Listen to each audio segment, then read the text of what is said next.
Hi friends, मैं हूं आपकी होस्ट एंड दोस्त फरहत भट्ट और आपका बहुत बहुत स्वागत है फरीहा की दुनिया डरना कभी कभी में। तो फ्रेंड्स, इस चैनल पे मैं आपके लिए मनोरंजक, दिलचस्प हॉरर स्टोरीज़ लाती रहूँगी हफ्ते में 2 बार। तो आइए शुरुआत करते हैं हम आज की अपनी सबसे पहली कहानी का। तो ये कहानी है मयंक की। मयंक एक मल्टीनेशनल कंपनी में ब्रांच मैनेजर की जॉब कर रहा था और वो अपने काम का बहुत पक्का था। कभी भी उसका काम जो है पेंडिंग नहीं होता था। तो आज भी उसको एक प्रोजेक्ट फाइल जो है वो कंप्लीट करनी थी, तो उसने ओवर टाइम किया। और मयंक को कोई चिंता की बात भी नहीं थी, क्योंकि उसके पास उसका कन्वीनियंस, उसकी बाइक थी, जो कि अगर वो लेट भी हो जाता है तब भी जाने में उसको घर दिक्कत नहीं थी। तो इसीलिए उसने ये सोचा कि अगर मैं थोड़ा सा रुक कर काम कर लेता हूँ तो कल के प्रोजेक्ट के लिए, कल की मीटिंग के लिए मेरी जो फ़ाइल है वो रेडी हो जाएगी। तो अब देर तक उसने 2 घंटे का उसने ओवर टाइम लगाया और देर तक काम करके उसने अपना जो प्रोजेक्ट फाइल था वो कंप्लीट कर दिया। अब मयंक अपनी बाइक उठा के अपनी मस्ती में गुनगुनाता हुआ चला जा रहा था। मौसम भी अच्छा था, सर्दियों का मौसम था, ठंड शुरू हो गई थी और मयंक जो है वो गुनगुनाता हुआ उस रास्ते से निकला। थोड़ी दूर जाने के बाद उसको ऐसा महसूस हुआ किसी ने उसको आवाज़ दी है। वो रुक गया, रुक के वो पीछे मुड़ा और पीछे मुड़कर देखा कि वहाँ कोई नहीं था। वो फिर से अपनी बाइक की तरफ आने लगा। तब उसको फिर एक आवाज़ आई, जो कि बिल्कुल ऐसा लगा कि उसके कानों में किसी ने बोला, रुक जाओ, रुक जाओ। तो मयंक वहीं पे रुक गया और उसने फिर पीछे मुड़कर देखा। पीछे मुड़कर देखा, फिर पीछे कोई नहीं था। तब उसको फिर एक बार आवाज़ आई, सामने देखो, सामने देखो। उसको ये आवाज़ आई कि सामने देखो। और जैसे ही मयंक ने सामने देखा तो उसे ज़मीन पर कुछ चमकती हुई चीज़ नज़र आई, जो उसकी थोड़ी दूरी पर थी। बट जब वो उसके पास गया और बिल्कुल सामने से उसने देखा तो वो चमकती चीज़ एक नायाब हीरे की तरह लग रही थी। मयंक ने वो हीरा उठाया और उसकी चमक इतनी ज़्यादा थी कि मयंक के चेहरे पे मुस्कुराहट आ गई। मगर वो हीरा कोई मामूली चीज़ नहीं थी, वो मायावी हीरा था, वो तिलिस्मी हीरा था। उस हीरे ने मयंक से बात की। उसने कहा, क्या तुम्हें ऐसे और हीरे चाहिए? मयंक खुश हो गया, उसकी खुशी का कोई ठिकाना नहीं था। मयंक ने कहा, हाँ, मुझे ऐसे और हीरे चाहिए। तो उस हीरे में से दोबारा आवाज़ आई।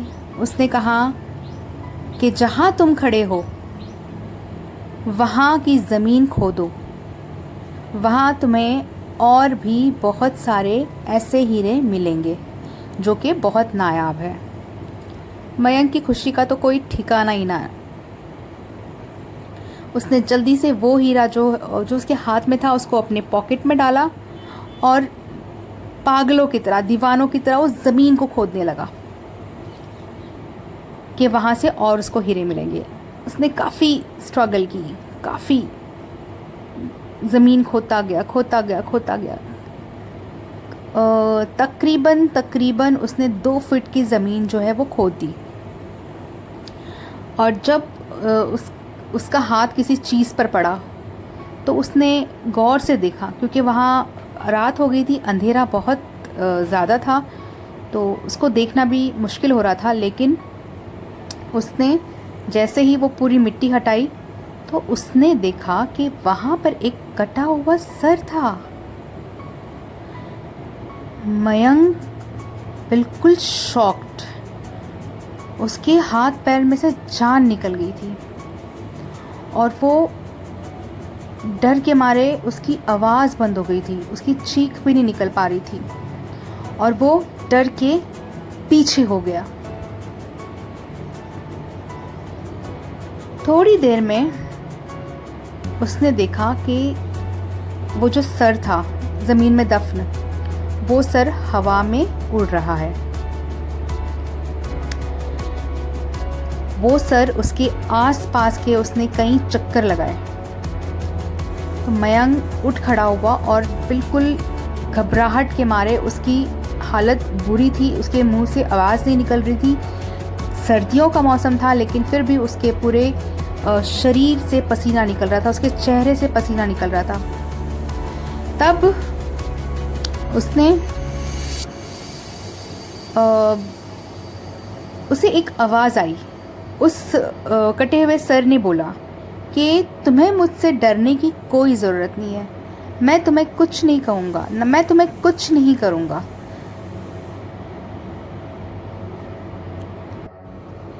मैं तुम्हें और हीरे जवाहरात दूंगा, मैं तुम्हें मालामाल कर दूंगा, मगर तुमको पहले मेरी बात पूरी सुननी होगी। मयंक के दिल में लालच आ गई और वो खुश भी हो गया था कि इतने सारे हीरे जवाहरात उसको मिलने वाले हैं। उसने पूछा क्या? तो उस सर ने कहा तुम्हें और ऐसे हीरे चाहिए? उसने कहा हाँ। मयंक ने कहा हाँ। तो उस सर ने कहा कि मेरे पीछे पीछे आओ। और मयंक वो उड़ते हुए सर के पीछे पीछे चलने लगा। 1 किलोमीटर की दूरी पे जाने के बाद वो सर रुक गया और मयंक भी उसके पीछे रुक गया। अब उस सर ने कहा जहां तुम खड़े हो उसके सामने तुम्हें ज़मीन खोदनी है, खुदाई शुरू करो, तुम्हें ऐसे बहुत सारे हीरे मिलेंगे, खुदाई शुरू करो। मयंक ने फिर खुदाई करना शुरू किया और काफ़ी टाइम तक खुदाई करते करते करते करते करते करते 2-3 फीट का गड्ढा और उसने खोद दिया और उसने देखा, जो चीज़ उसने देखी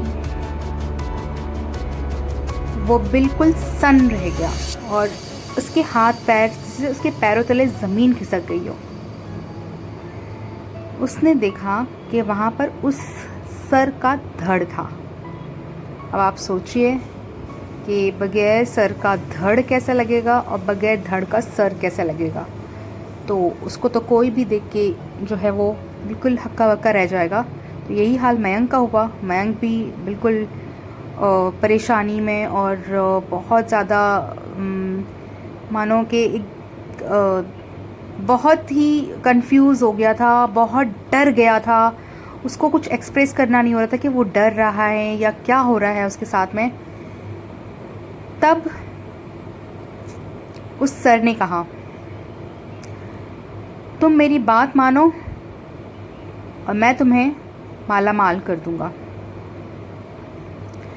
तब मयंक बोला कि मुझे अब डर लग रहा है और मैं यहाँ से जाना चाहता हूँ। तो उसने कहा कि अगर तुम मेरा काम किए बगैर गए, तुम्हें अब मेरा एक आखिरी काम करना है और अब तुम मेरा काम किए बगैर चले गए तो याद रखो मैं तुम्हारी पूरी दुनिया हिला दूंगा। तुम्हारी ज़िंदगी एक नर्क में चली जाएगी, ऐसा हाल मैं तुम्हारा कर दूंगा। तो जो मैं बोल रहा हूँ वो तुम्हें करना होगा। जो मेरी बात पे अगर तुम अमल करोगे तो तुम्हें फ़ायदा पहुँचेगा, और अगर मेरी बात को तुमने अनसुना कर दिया, इनकार कर दिया, तो तुम बच नहीं सकते। तो मयंक ने बोला, ये बताओ क्या करना है, बस मैं जल्द से जल्द यहाँ से जाना चाहता हूँ। मयंक को उस सर ने कहा, कटे हुए सर ने कहा कि तुम्हें अब मुझे 1 लोटा खून लाकर देना होगा। जैसे भी हो तुमने मुझे 1 लोटा खून लाकर देना है। मयंक बिल्कुल चौंक गया कि वो क्या सुन रहा है। मयंक ने कहा, क्या 1 लोटा खून? वो मैं कहाँ से ला सकता हूँ? तो उसने कहा, जैसे मैं बोलूँगा वैसे करो, कहाँ से लाना है वो मैं बताऊँगा तुम्हें, बस तुम्हें ये काम मेरे लिए करना है। आओ मेरे पीछे। उस सर ने कहा मयंक को, आओ मेरे पीछे।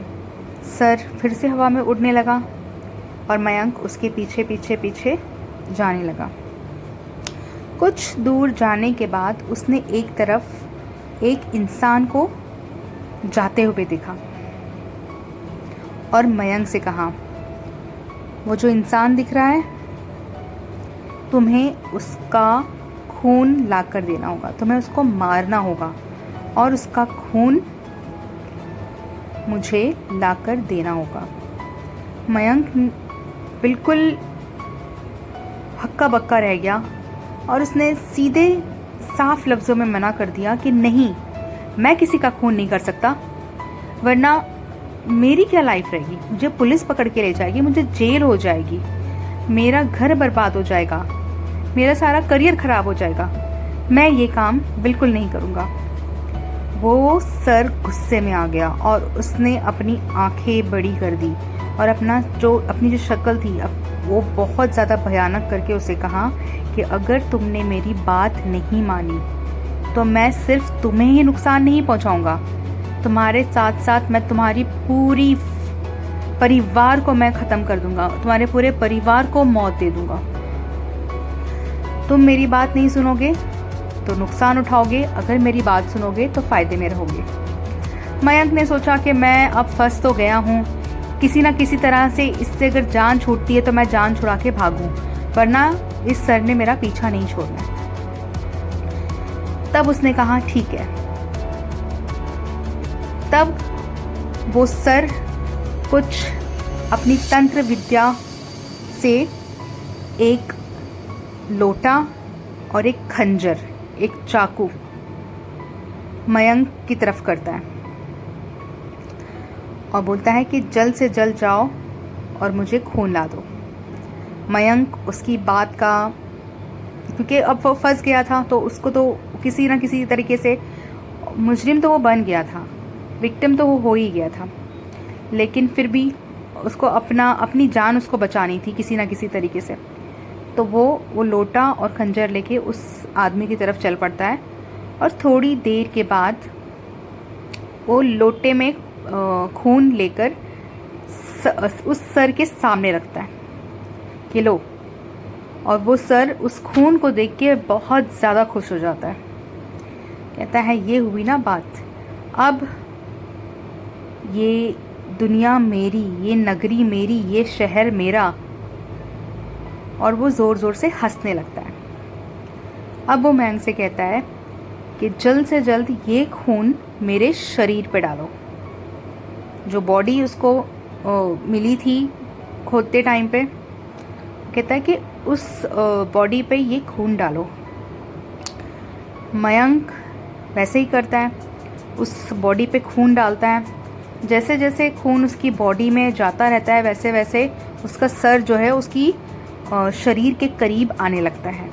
और जब वो पूरा लोटा खून एक बहा देता है उस शरीर पे, तब वो सर और वो धड़ दोनों जुड़ जाते हैं। जब वो सर और धड़ जुड़ जाते हैं तो एक बहुत खतरनाक शैतान की जो है वो तस्वीर उनकी वो बना देते हैं। मतलब एक शैतान की शेप में आ जाता है, वो बिल्कुल भयानक शैतान बन जाता है वो। और वो उठते ही हंसने लगता है, कहता कि अब मैं किसी को नहीं छोड़ूंगा, ये पूरा शहर मरेगा, सब लोग मरेंगे और मैं मारूंगा। और वो मयंक की तरफ इशारा करके कहता है कि तूने बहुत बड़ी गलती की जो तूने मुझे ज़िंदा कर दिया, और सबसे पहले अब मैं तुझे मारूंगा। क्यों? क्योंकि मैं बहुत सदियों से यहाँ पड़ा था और मुझे भूख बहुत ज़्यादा लगी है, तो सबसे पहले मैं तुझे खाऊंगा, उसके बाद इस गांव के लोगों को खाऊंगा, उसके बाद इस शहर के लोगों को खाऊंगा, और इस तरीके से जो है आहिस्ता आहिस्ता सारी दुनिया जो है वो मेरी हो जाएगी। और वो ऐसा कह के मयंक की तरफ झपट्टा मारता है। जब वो मयंक की तरफ झपट्टा मारता है और उसको काटने वाला होता है, जब उसको खाने वाला होता है, तभी उसी वक्त कुछ ऐसा चमत्कार होता है कि उस शैतान का जो सर है वो फिर से कट के गिर जाता है। मयंक को ऐसा लग रहा था जैसे कि वो कोई सपना देख रहा है, उसने इतने करीब से मौत को देखा। लेकिन ये चमत्कार हुआ कैसे? और वो अपना सर उठाकर देखता है तो उसके सामने एक अघोरी बाबा खड़े होते हैं जिनके हाथ में तलवार होती है, और वो खुशी से एक अच्छी सी मुस्कुराहट उनकी तरफ देता है, उनके पैरों में गिरता है और रोता है कि बाबा आपने मुझे बचा लिया, बाबा आपने मुझे बचा लिया, आपका बहुत बहुत धन्यवाद। वो अब उनके पैरों में गिर के जो है उनसे धन्यवाद धन्यवाद कहता रहता है। फिर मयंक उस अघोरी बाबा को पूछता है कि ये चमत्कार हुआ कैसे, आप मेरी मदद के लिए कैसे पहुंचे? तो वो अघोरी कहता है कि जहाँ पर तुमने उस आदमी का कत्ल किया था, उसको मारा था, मैं वही साधना कर रहा था। तुमने मुझे नहीं देखा, लेकिन मैंने तुम्हें देख लिया। लेकिन जब तुमने उसका खून लोटे में रखा, तब मुझे ये एहसास हो गया, ये मुझे लगा कि कुछ तो बहुत गलत होने वाला है, और मैं उसी टाइम तुम्हारे पीछे पीछे जो है वो यहाँ तक आ पहुँचा। तब मयंक जो है वो बहुत ज़्यादा खुशी में था, और एक तरीके से उसको शौक भी लगा हुआ था कि उसके साथ क्या हुआ। उसने एक अच्छा खासा जॉब करने वाला एक सिंपल सा बंदा, उसने किसी का कत्ल कर दिया। उसके सामने एक शैतान जिसने उसको मारने की तक कोशिश की, उसने अपनी मौत को इतने करीब से देखा। वो बहुत ज़्यादा सख्ती में था, बहुत ज़्यादा शौक में था।